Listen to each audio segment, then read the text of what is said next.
So, nag-marinate nga ako ng beef. Kasi pagluluto ko ng beef steak ang asawa ko.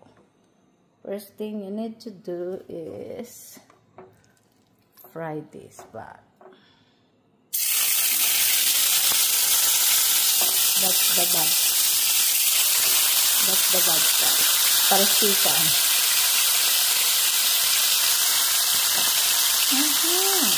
Papry muna natin yung marinated na beef. Ito yung sauce. First thing to do, fry the beef. Luto na ang ating beef. So, ilalagay na natin ang ating sauce. Here. Pagdagan ko pa yung content. Ihulog ang beef. Ilagay pala, hindi ihulog. Ayan na siya.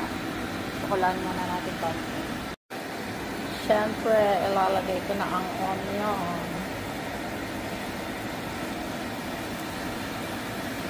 Ay, luto na siya.